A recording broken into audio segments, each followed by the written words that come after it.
Sir ఇప్పుడు మనం మాట్లాడుకునే మాటల్లో ప్యాంక్రియాస్ గురించి మాట్లాడుకుందాం. ఈ మధ్య కాలంలో చాలా చోట్ల ప్యాంక్రియాస్ ఉబ్బిందనో, లేదు అని అంటే దానికి చీము పట్టిందనో, వామిటింగ్స్ ఆగకుండా తయారవడం, అక్కడ ఆ ఇబ్బంది పేషెంట్కి ఉన్న ఇబ్బందికి అసలు ఏం జరిగిందో తెలియకపోవడం, పెద్ద పెద్ద ట్రీట్మెంట్ పెద్ద పెద్ద మల్టీ స్పెషాలిటీ హాస్పిటల్కి వెళ్తే ప్యాంక్రియాస్ ఉబ్బిందనో, లేదంటే చీము పట్టిందనో, లేదో చిన్నదయిందనో, వాట్ ఎవర్. అసలు ఈ ప్యాంక్రియాస్ పని ఏంటి, ఎందుకు ఇలా జరుగుతుంది ఈ రోజుల్లోనే?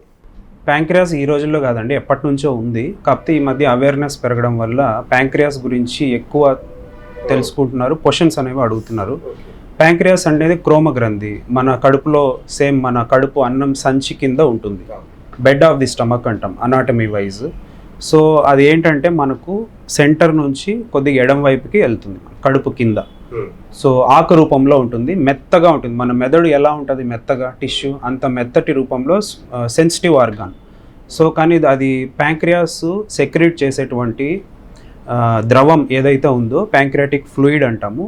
కొబ్బరి నూనె లాగా ఉంటుంది, సేమ్ అదే కన్సిస్టెన్సీ, నూనె రూపంలో క్లియర్గా ఉంటుంది. But it's very powerful. అంటే ఈవెన్ మన hard food, heavy fatty meal కానివ్వండి, హెవీ కాంప్లెక్స్ ప్రోటీన్స్ కానివ్వండి, ప్లస్ ఈవెన్ కాంప్లెక్స్ కార్బోహైడ్రేట్స్ అన్నిటికీ డైజెషన్కి తోడ్పడుతుంది నార్మల్ వ్యక్తుల్లో. సో జనరల్గా ప్యాంక్రియాస్ కానివ్వండి, లివర్ కానివ్వండి, ప్రప్రదంగా మన ఇప్పుడున్నటువంటి జనరేషన్లో అవి ప్రాబ్లమ్స్ వస్తున్నాయి. మీరు అన్నటువంటి వాపులు వస్తున్నాయి, లేదా వాపు వచ్చి కుళ్ళిపోవడం జరుగుతుంది. కొంతమంది కుళ్ళిపోయినా మళ్ళీ ఇన్ఫెక్షన్ జరుగుతుంది. లేదంటే కొంతమందికి ఏమవుతుందంటే యాక్సిడెంట్లో ప్యాంక్రియాస్ కట్ అవ్వడం వల్ల ఆ ద్రవం లీక్ అయ్యి సూడోసిస్ట్ ఫార్మేషన్, ఇవన్నీ జరుగుతాయి. ఇవన్నీ ఎందుకు వస్తాయంటే ముఖ్యంగా గాల్ బ్లాడర్లో రాళ్ళు ఉండడం, అవి జారి కిందకు వచ్చి బ్లాక్ చేయడం.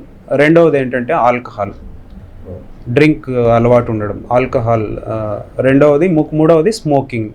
నాలుగవది ఇంకా అదర్ రీజన్స్, ఒకటి ఫ్యామిలీ హిస్టరీ కావచ్చు, వంశపారంపర్యంగా జెనెటిక్ ప్రాబ్లమ్స్ ఉండొచ్చు, కాల్షియం ఎక్కువ అయిపోవడం, కొలెస్ట్రాల్ ఎక్కువ అయిపోవడం.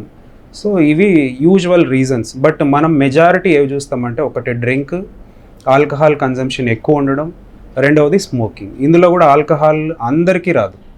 కొంతమంది మనం చూస్తాం, ఫ్రెండ్స్ వెళ్తారు, నలుగురు ఫ్రెండ్స్ వెళ్తారు, నలుగురు డ్రింక్ చేస్తారనుకోండి, బట్ అందులో ఒకడికే వస్తుంది ప్యాంక్రియాస్ ప్రాబ్లం, లేదా ఇద్దరికే వస్తుంది. వాళ్ళే నా దగ్గరకు వచ్చి జనరల్గా చెప్పేది ఏంటంటే, సార్ నా ఫ్రెండ్ బాగున్నాడు, వాడు తాగుతున్నాడు, నేను తాగుతున్నాను, బట్ నాకు వచ్చింది మా ఫ్రెండ్కి రావట్లేదు. అంటే జెనెటిక్ ప్రాబ్లం అనుకోవచ్చు.